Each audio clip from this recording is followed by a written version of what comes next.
Well, I guess if desires are going to come to fruition and manifestation, there's no better place than it to happen than here at SLCA, right? So if any of you are feeling a little chilly, I just want you to be aware that David Aurelio has turned up the air conditioning for me. So my apologies.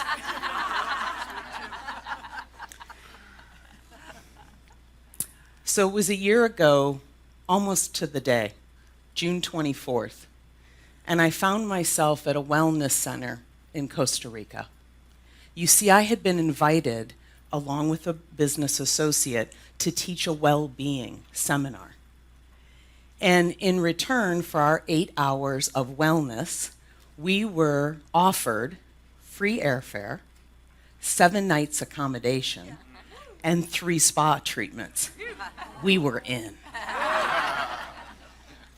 So we arrived at the beautiful, beautiful wellness center in Costa Rica.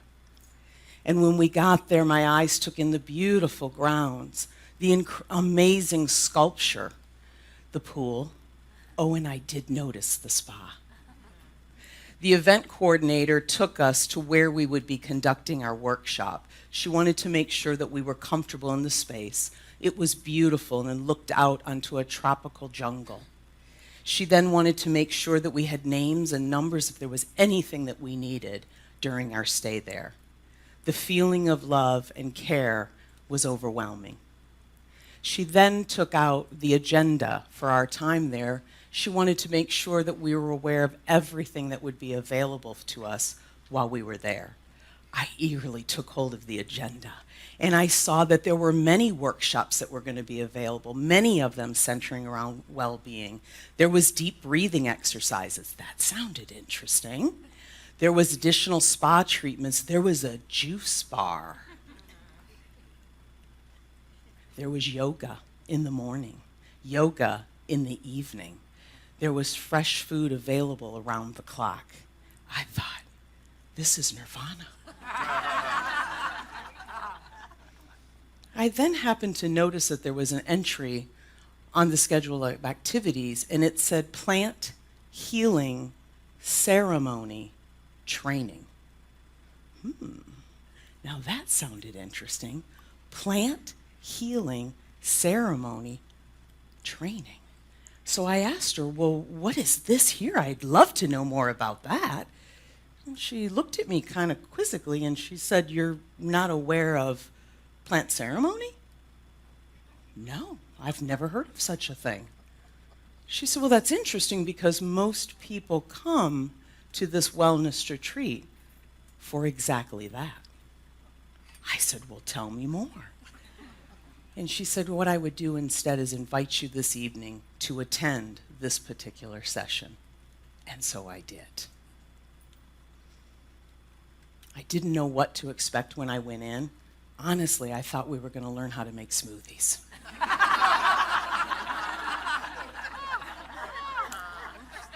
But that was not to be the case.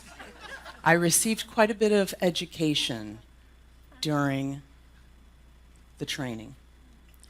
I learned that plant ceremony is actually a very ancient healing tradition, and it is led by shamans.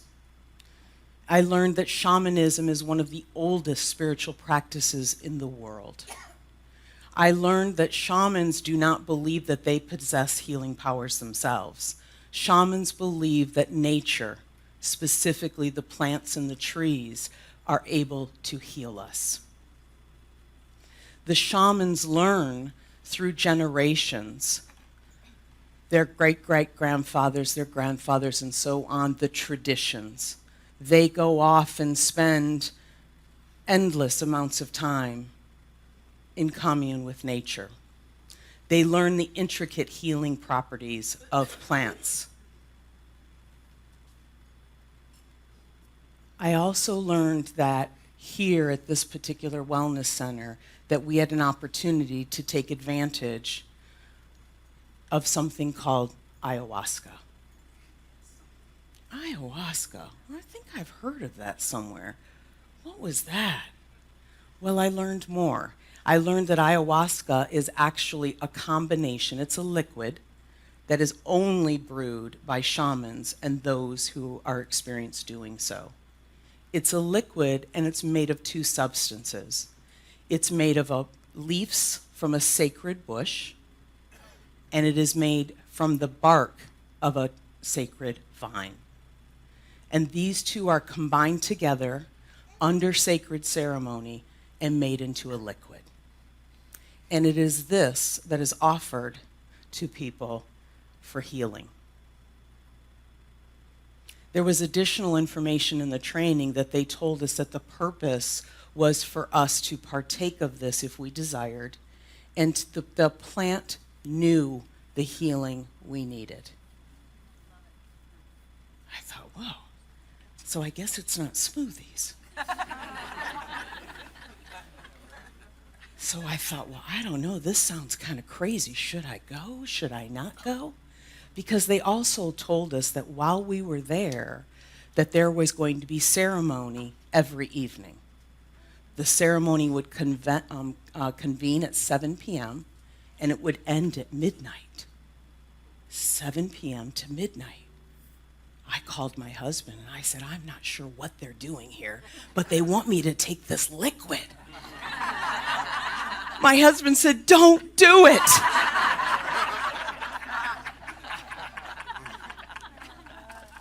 Well, of course, that's all I needed to hear. I had to do it.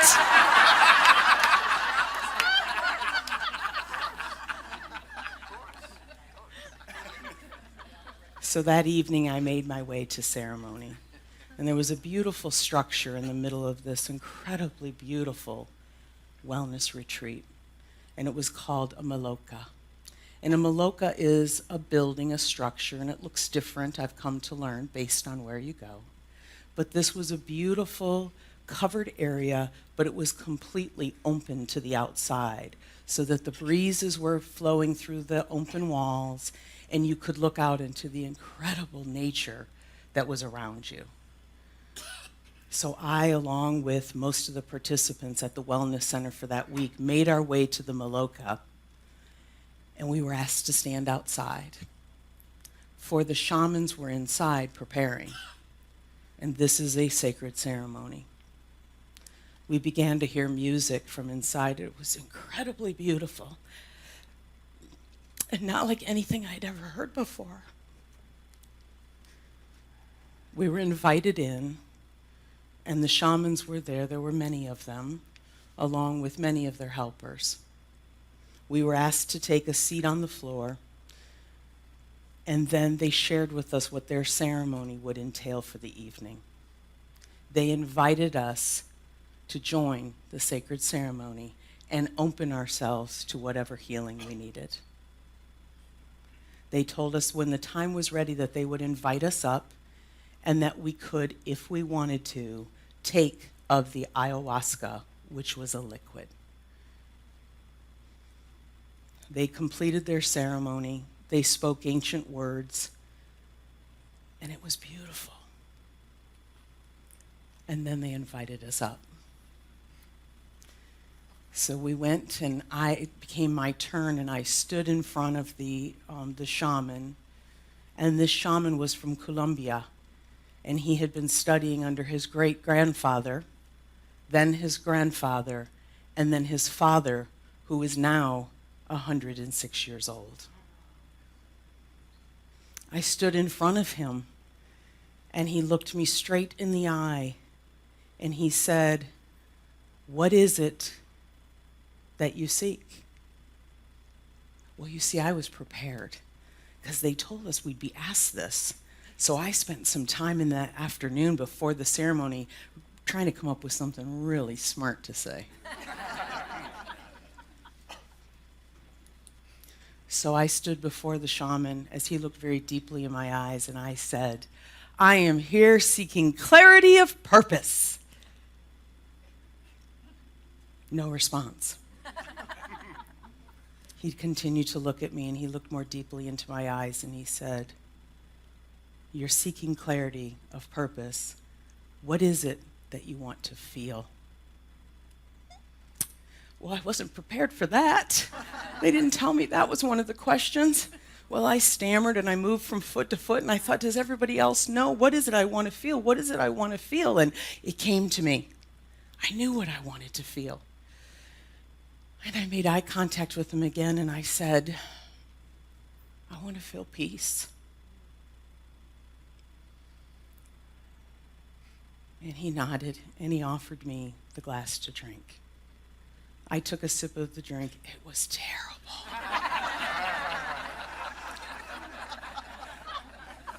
And I made my way back over to a mat that I could sit on the floor. They had told us in the training, try to sit up for the first 30 minutes, let the medicine work its way through you. And then you were welcome to just lie back. Well, I started hearing my husband's voice in my head, don't do it. I started to get nervous. I thought, well, I don't know what's about to happen. I kind of like being in control. And I felt nothing. And I sat and let the medicine work through me, and after what I thought was 30 minutes, I thought, well, I think I'll take a nap. And so I lay down. And then some truly miraculous things began to form inside my mind. I began to fly. I began to travel and visit people that I loved. And when I would go to them, I would ask them, what is it that you need? And they would say, I need you. And I knew that that was something I could give them. And then I would fly off to somewhere else, and I would swoop in, and I would ask those I loved, what is it that you need? And they would tell me, I need love. And I'd say, well, that's easy. I've got lots of that. And then I would leave them, and I would fly off somewhere else, and I would go to some beautiful place with beautiful colors and beautiful music. I was aware of my surroundings in the Maloka. I could hear the music, and the shamans would work their way through all of us. Sometimes they were moving energy. Sometimes they were using sacred leaves. You see, because remember, the shamans said, the medicine will know what you need to heal. I felt their presence. There was one shaman who would walk around the perimeter of the Maloka on the outside, and he had shells tied around his ankle, and as he would walk, you could hear the shell.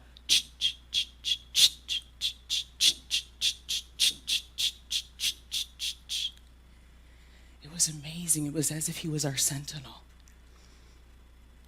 Through that experience, something came very, very clear to me. I had peace. So when ceremony time was over, we were asked to gather in front of the shamans, and if we wanted to share our experiences, we could. And it was then that I learned that some people had experienced similar moments of ecstasy and joy like I had. There were others that reported remembering things that they had buried years and years ago. There were others that talked about deep healing and shifts that had happened within them. And there were others who had simply gone to sleep and remembered nothing. They shared a few words of wisdom to us, and they reminded us that the shamans believe that the healing power lies within the knowledge of our plants and trees on this earth, and that what we seeked, we would find. Well, I got up and I jumped and I jogged right back to my fabulous room, and I thought, now I know why these people do this ayahuasca. This stuff is fabulous. I couldn't wait to the next ceremony. So the next evening came. It was time for ceremony. I couldn't wait. I was first in line outside the door. I was ready, right? Because I knew that what I had come looking for had been given to me, so I wanted more of it. So the shamans brought us in and welcomed us to ceremony. And I looked up, and there were 3 female shamans. I thought, I didn't know there were female shamans. This just keeps getting better and better. They invited us to sit down, and they again told us that when they were ready, after preparing sacred ceremony, that they would welcome us all to partake, if we chose, of ayahuasca. The time came, and I stood in front of the shaman, and she looked me deeply in the eyes, and I was ready. And she asked me, "What is it that you seek?" And I said, "Clarity of purpose, but I really want to feel peace." She smiled at me knowingly, and she handed me the ayahuasca.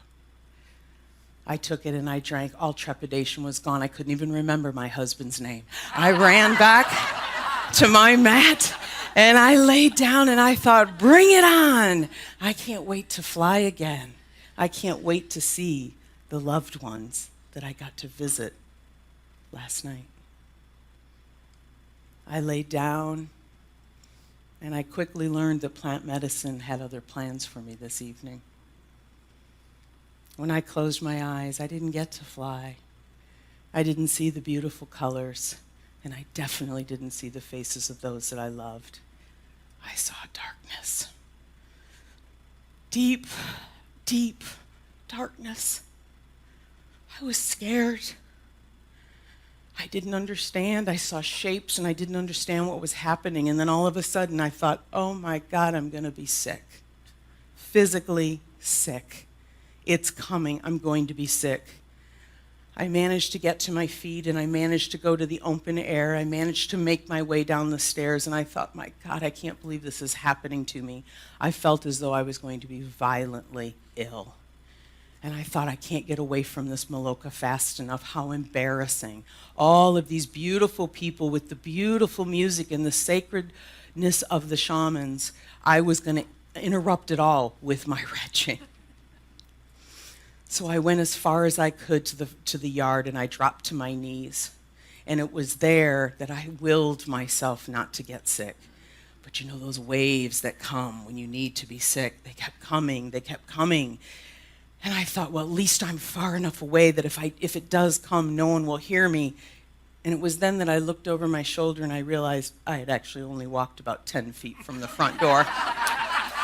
So I got up and I staggered over to the other side of the yard, and I dropped to my knees there. And the waves kept coming, and I willed myself not to be not to be sick. And then remember all the love that I felt for all of the shamans and all of the beautiful people I got to visit. It was nowhere to be found. I hated them. I hated those shamans. I thought, they're not even real. They probably work at the mall. I told myself this is just a bunch of druggies who get together to have fun, and I somehow got roped in. And the worst is I thought, my husband was right.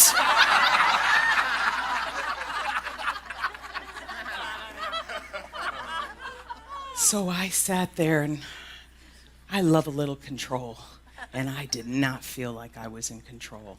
I willed myself not to get sick, but the nausea just kept coming and coming.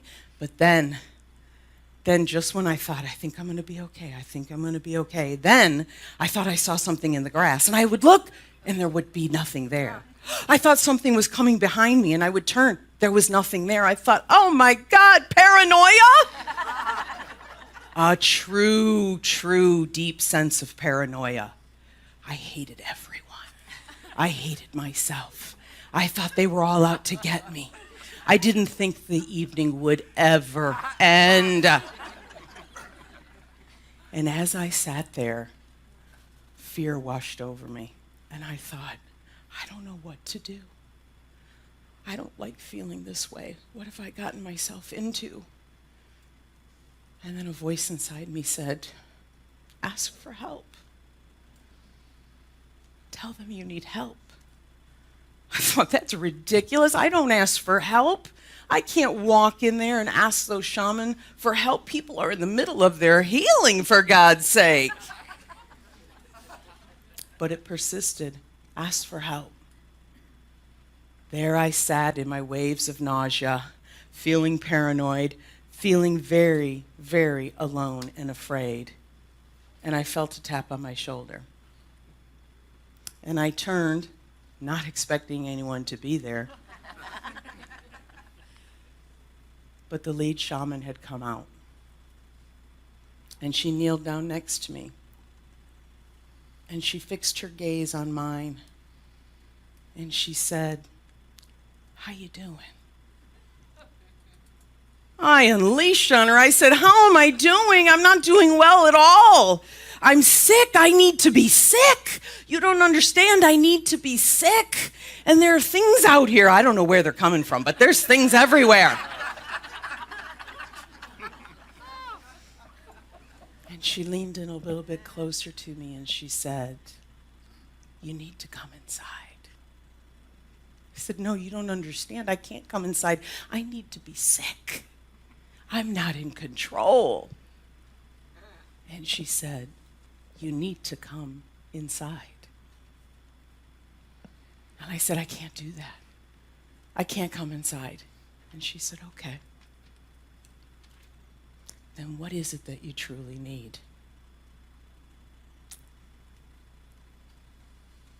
And then it was then that I reached out my hand and I said, "I need help."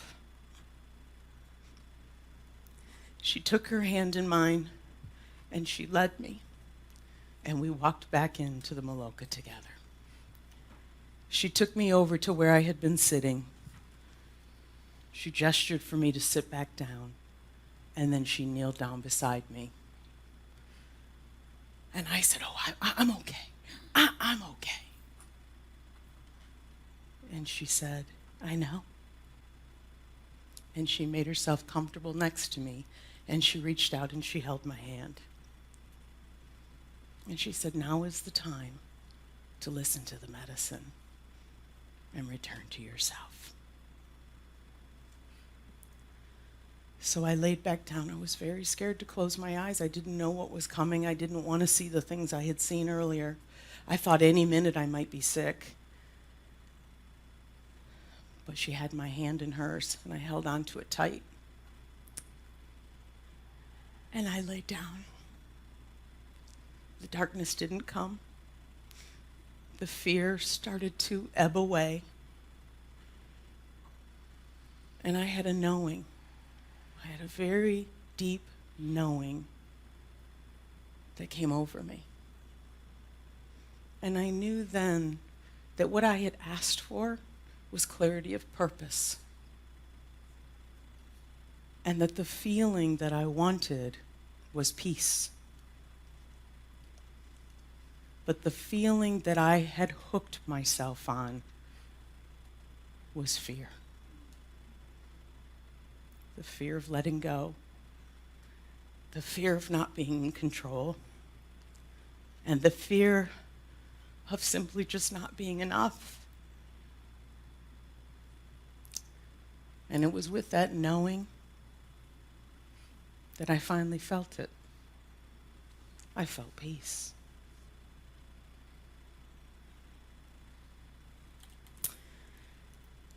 My name is Jennifer Earl, and I'm a member here at SLCA. As you now know, I'm a recovering control freak, a mother, and a wife.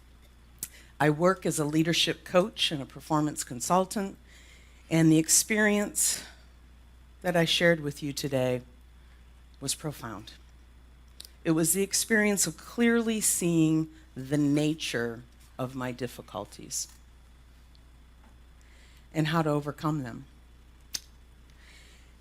It deeply affected me when I returned, how I thought about life, how I approached life, and how I worked with each of my clients.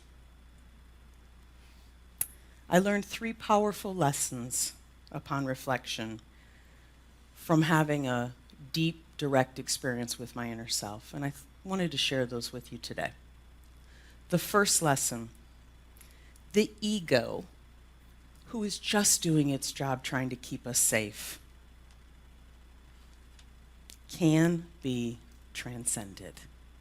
That voice inside all of our heads that tells us, why would you think you could do this? You don't have experience. Don't submit that manuscript. They might laugh at you. You're not talented enough to sing. You need experience. You can't do it. That's the ego. And it's just doing its job. It's just trying to keep us safe. But I learned it can be transcended. Because you see, it's not the truth of who you are. That voice, it's not the truth. But you have to sit with it, like I did. Not to hear it more clearly,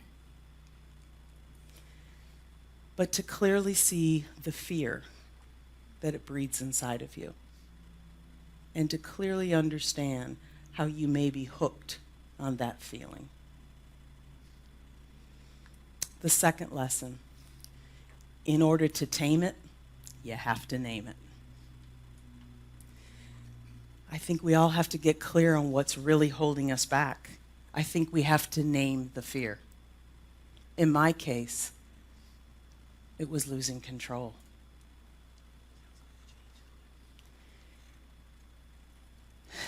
I said I was seeking clarity of purpose and that all I wanted to experience was peace. But what was really holding me back was being hooked on the feeling of fear, of losing control and ultimately not being safe. Third lesson, because now I know, in the words of Marcus Aurelius, what stands in the way becomes the way. My not feeling like I was safe was not allowing me to be vulnerable. However, by relinquishing control, not having to have the answers, being willing to ask for help, being vulnerable, I'm finally at peace. What feeling are you hooked on? What fear feeling may have its grips on you?